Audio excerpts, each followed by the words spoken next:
જાગૃતિના કાર્યક્રમ અર્થે તમારી સ્કૂલમાં આવેલા છીએ। અહીં આપણે કોરોનાની બીમારી પછી કેવી પરિસ્થિતિ થઈ હતી એ દરેક જણને ખબર છે અને ટીબી એ તો વર્ષો જૂની બીમારી છે અને ગંભીર બીમારી હતી, પણ આપણા સરકારના પ્રયત્નો પછી અને એમની યોજનાઓ થકી ટીબીની બીમારી અત્યારે ખૂબ ઓછા પ્રમાણમાં જોવા મળે છે। પણ શિયાળો શરૂ હોય ત્યારે બધાને શરદી ખાંસી વધારે થતી હોય અને જો આપણે બરાબર જાગૃતિ ન કરીએ તો ટીબીની અસર આપણી વધારે ફેલાય છે।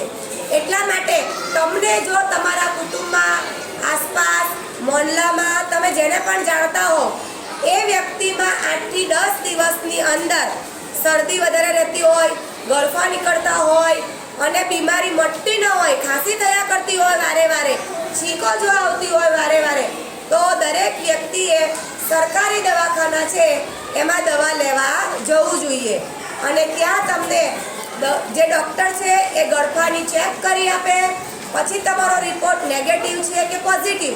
એની તમને જાણકારી આપવામાં આવે। જો નેગેટિવ રિપોર્ટ હોય તો તમારે ખાલી દવા આપીને તમને સારું કરી દેશે, પણ જો તમારો રિપોર્ટ પોઝિટિવ હોય કે તમને ટીબીની અસર છે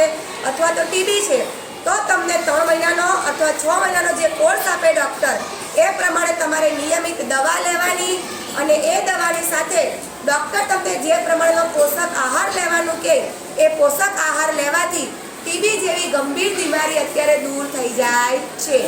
તો ડૉક્ટર જે પ્રમાણે કહે એ પ્રમાણે તમારે સરકારી દવાખાનામાં જવાનું, દવા લેવાની, એનો કોર્સ પૂરો કરવાનો અને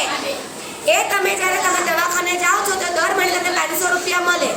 એ સરકાર તરફથી તમને મળવામાં આવે છે। એટલે દરેક વ્યક્તિ આની જાણકારી તમારા મોહલ્લામાં, તમારા ઘરે, તમારા આસપાસ બધી જગ્યાએ તમે બાળકો છો એટલે લોકોમાં જાગૃતિ ફેલાવો એ અર્થે અહીં તમારી માટે અમે આવેલા છે। તમને આ પેમ્પલેટ આપવામાં આવે છે, એ પેમ્પલેટ તમે બરાબર વાંચજો, તમારા ઘરમાં અડોસ પડોશ બધાને જાણકારી આપજો કે ટીબી આપણા ભારતમાંથી નાબૂદ થઈ જવો જોઈએ। टीबी को दूर करेंगे, मेरे साथ बोलो।